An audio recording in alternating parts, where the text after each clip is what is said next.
Again, I'm in control here, so if it's any faults, that would be me, including trying to get the slides moving down. There we go. Thank you very much, ladies and gentlemen. William, thank you for the invitation. Actually, when William was introducing me, initially he stumbled over the normal problem that career druggies like myself and my colleague Bruce often have, is whether we're in the drug business or the pharmaceutical business. And I'll just illustrate that very, very quickly with a small anecdote. About 35 years ago, I was in charge of the antibiotic, I was put in charge, I should say, of the antibiotic business of an American multinational I was working for. And during my first trip back to our headquarters in Miami from Bogota in Colombia, I was asked by the immigration official, as they always do, what do you do for a living?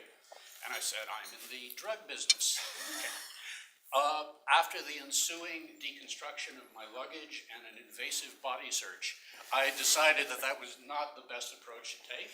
And henceforth, whenever coming through Miami International, I always respond to that question by saying I work in the multinational pharmaceutical industry, to which the immigration official invariably responded, oh, you push drugs, eh? So it's okay for them to make the jokes.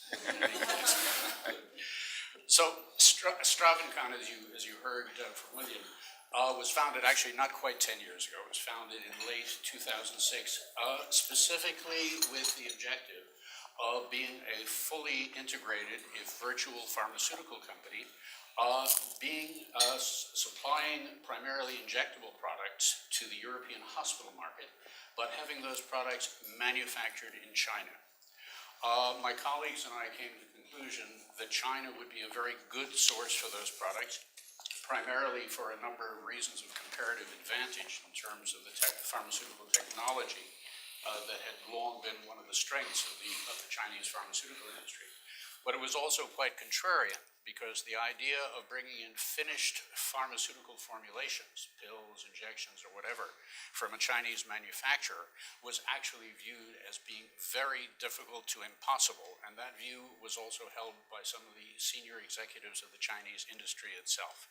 I've sometimes said to people that when I first arrived in China in late 2006 to start talking about this business model with some of the CEOs of Chinese pharmaceutical companies, some of them received me as though I had just stepped out of a flying saucer. Okay. There has, however, fortunately been a sea change, which is to some extent reflected in the figures that Neil has presented in terms of both what the Chinese population expects of its pharmaceutical industry, and therefore that feeds naturally into the political system. And I'll make a couple of stray comments here and there about this, and we can talk about that more in detail later. We have a lot of material to cover in 15 minutes, so I'm afraid I'm going to be treating some of these topics somewhat superficially. But I would be very glad to discuss this with any of you in greater detail after the meeting. So I am going to present, first of all, an overview of the Chinese pharmaceutical industry, how it has evolved, its structure, growth trends, profitability, manufacturing capacity utilization. Then we'll look briefly at pharmaceutical distribution, export, take a quick survey of the leading companies and what kinds of pharmaceutical R&D are going on in the country. I will conclude basically with talking about the market, the pharmaceutical investment market in China. After all, this is the China Investors Club. And I will highlight at various points during the presentation areas for, I think, further research, further thought in terms of how this sector could both be a target for investment and also a source of investment. Next, please. Okay. Basically, again, the factors that have affected the pharmaceutical industry development. First of all, sorry, you're blocking the image. First of all, the Chinese Food and Drug Administration, which we'll just refer to as CFDA, was very slow to develop the norms of the pharmaceutical industry, everything from regulatory norms to good manufacturing practice and so on and so forth. Initially, most pharmaceutical companies were actually relatively small provincial companies. In fact, most of the Chinese pharmaceutical industry, as I'll explain later, are in fact under the jurisdiction of their provinces and report to the provinces rather than to the central government, although of course the CFDA has global responsibility for regulation, particularly good manufacturing practice. The industry lacked a national consolidated quality management system. And what was very important until relatively recently was that patients had no power to object to inferior product quality. Now, all of that started to change at roughly the same time that we started going into China, precisely because of things I think that most of you heard about: contaminated milk, heparin, all of these issues. And I would say around 10 to 5 years ago, when particularly around the change of regime that took place, the change of leadership in the party, it became very, very clear that the burgeoning Chinese middle class, whether officially empowered to do so or not, their views were being very much impacted on the leadership of the country and the leadership of the party. And they recognized that the poor quality of drugs, of food, etc., was a political issue in China and had to be dealt with by the leadership. And this is one of the things that has really driven the changes within the Chinese pharmaceutical industry. Another factor in terms of the relative slowness of development of the Chinese industry was basically the lack of strong foreign competition and foreign presence within the domestic Chinese market. I'll be showing you a slide later that illustrates that. That's still to some extent the case today. Next slide, please.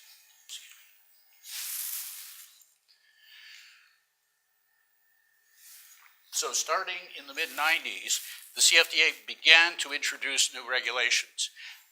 When China acceded to the WTO in 2005, it also adopted a reasonably strong regime of IP protection, and of course also the healthcare stimulus package that was implemented, as were a lot of other stimulus packages around the world in consequence of the financial crisis of 2007, 2008, certainly gave a big boost to the healthcare market, the pharmaceutical industry included in China. Neil has already referred to the implementation of national insurance schemes that have started, which, although imperfect, as he rightly pointed out, have at least given basic coverage to a majority of the population. And then, in 2011, EU GMP was a good manufacturing practice, was introduced, which is now, fully in force throughout China. Next. Now, here is an overview of the Chinese industry. There are approximately 4,800 pharmaceutical companies in China, some of which are doing a bit of all of this. So, for example, you have traditional Chinese medicines, TCMs. APIs are the raw materials, the basic chemicals that are used. The finished formulations, so there are 1,200 companies here, 2,500 companies there. This is the more conventional pharmaceutical manufacturing, again, raw materials, finished formulations. There are about 200 biotech companies in China. These are making primarily what we call biosimilars, which are generic copies of biotech drugs, and vaccines, and about 300 what we call specialty companies. And these are things that make, for example, controlled substances. So again, you have a good deal of overlap between all of these different companies. William? Now, trying to quantify the revenues of a Chinese pharmaceutical company can sometimes be like pulling teeth, because what they do not report sales in the way that conventional Western companies do. They report industrial output. Now, industrial output is defined as sales, but also work in process and inventories, and usually also includes intercompany sales. So if a company is making raw materials that it sells to its formulation department, that is included in their stated revenues. So we call that industrial output. And we'll see as the next couple of slides, we try and focus down on what is really the size of these companies in terms of what we would consider revenues, and also what is the size of the Chinese pharmaceutical market as such. Now, as far as the structure of the industry is concerned, Approximately 28% of the companies in China today we would consider to be private, okay? Approximately 26% are foreign invested, and these can be either wholly owned subsidiaries of Western companies or joint ventures. And the rest are basically, there's a very small segment here that we call state-owned. Basically, that is the Sinopharm Group, because the Sinopharm Group, which is the largest Chinese pharmaceutical company, is the only one that is officially owned by the central Chinese state and reports to the central asset office in Beijing. As I mentioned a moment ago, all of the other state-owned or state-controlled pharmaceutical companies report to their provincial governments, the state assets of the provincial governments. Most of them, however, are also publicly traded. They usually have a small amount of their shares that are not owned by the provinces. So it's a bit, again, by Western standards, it's a bit confusing. Next. Okay. Now, as we all know, the growth of GDP has been phenomenal in China over the past 10 years, but it is slowing. And what's interesting is if you compare that with the growth of the pharmaceutical industry, actually it's about twice. The pharmaceutical industry in China has been growing at about twice the rate of GDP growth, and however, it is also dramatically slowing. In fact, it's slowing even more dramatically now than GDP. Next. Now, here is, again, output value. This is basically, as of 2013, let's look at 2013. So according to the published figures, the reported figures, the Chinese pharmaceutical industry total output, including all the things that I mentioned, is about 2.2 trillion RMB, okay? And the growth rate, again, is slowing, but it's still very substantial by international standards. Next. Okay, now, this is where we start drilling down to find out what's really happening in the market. This figure actually represents what the Chinese pharmaceutical industry has sold to wholesalers, okay, that are actually distributing the product. So this is how we get some of the inventory that has been held and also the internal engineering within the companies. We remove all of that and come down to a much more reasonable estimate of what the size of the business really is. So it's really much more like it's about a billion pounds less than, a trillion RMB less than what it would appear to be if you're just looking at total industrial output value. And again, here what is very interesting is you see these are the sales to the wholesale sector, which is declining in speed and growth rate even faster than the other figures. So this is an industry that is really starting to contract and also to be consolidated. Next. Okay, now what's also very interesting, now this takes it to the next step. So we've gone from the companies to the wholesalers, now we're going to the trade that goes ultimately to the final customer.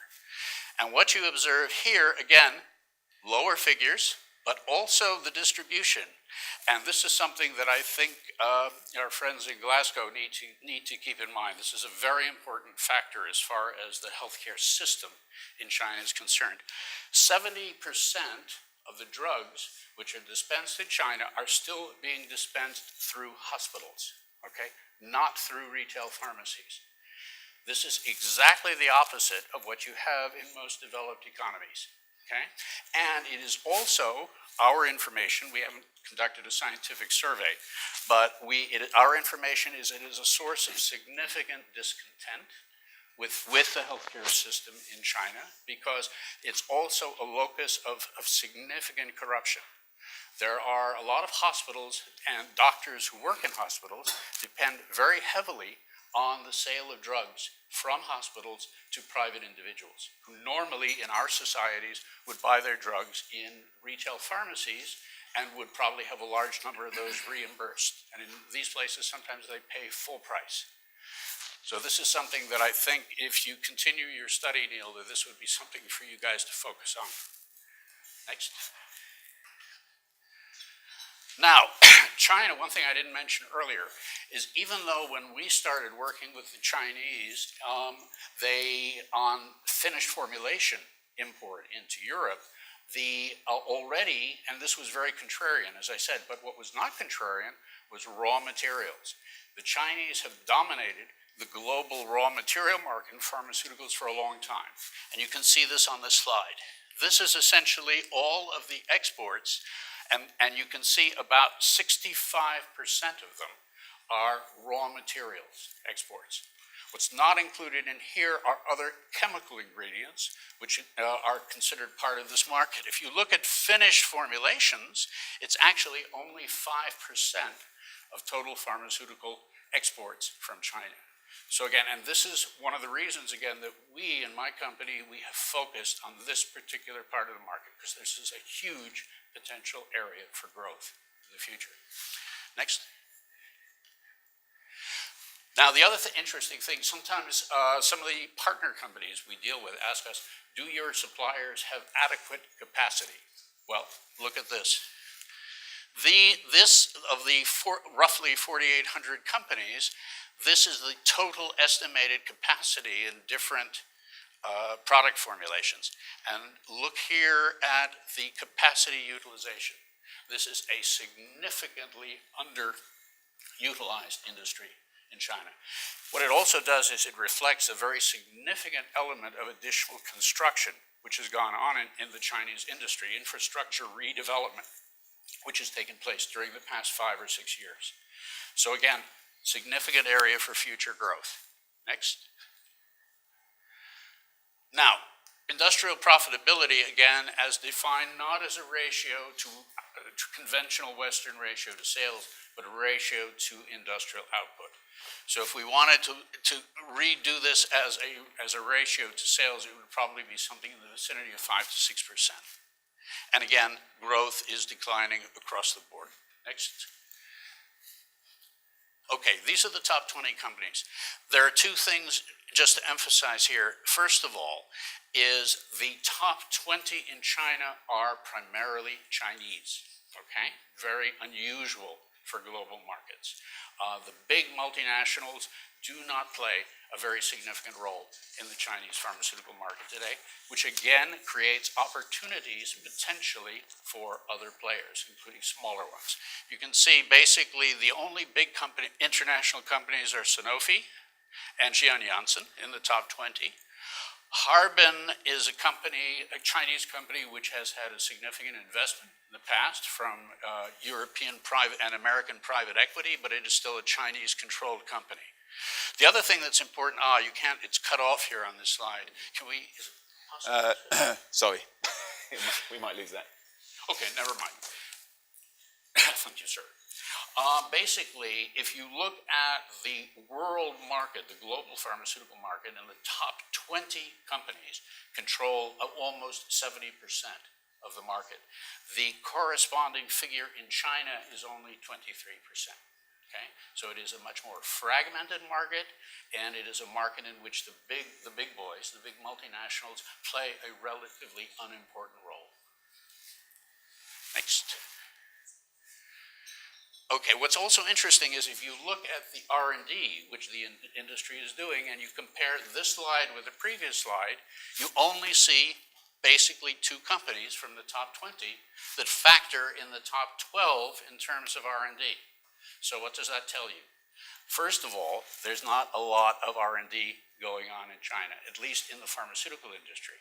There is in some of the smaller companies, particularly those headed by, someone here earlier today referred to the term sea turtles, the Chinese foreign-educated scientists in particular who have returned to China and are doing academic research or doing industrial research, but generally speaking, not in the big Chinese companies. And also you notice, first of all, the absolute amount being invested in R&D is quite low by international standards, and also the research intensity, the amount, basically the amount that Chinese companies are reinvesting in R&D is also very low by international standards. Next. Okay, we're here talking about Chinese investment, so let's say just 2 slides on that. If you look at the amount of VC or PE investment in the Chinese pharma industry, this has been the pattern since between 2008 and 2013. So first of all, of course, you had the natural reaction as a result of the global financial crisis. There was some recuperation in 2010, and then it peaked in 2011, but has been gradually declining since then, both in terms of the total value and in terms of the number of completed deals and in the amount of investment the amount per investment has also been going down. Next. Okay, and here we are. This is also in terms of Chinese global healthcare IPOs. This is, by the way, not just pharma.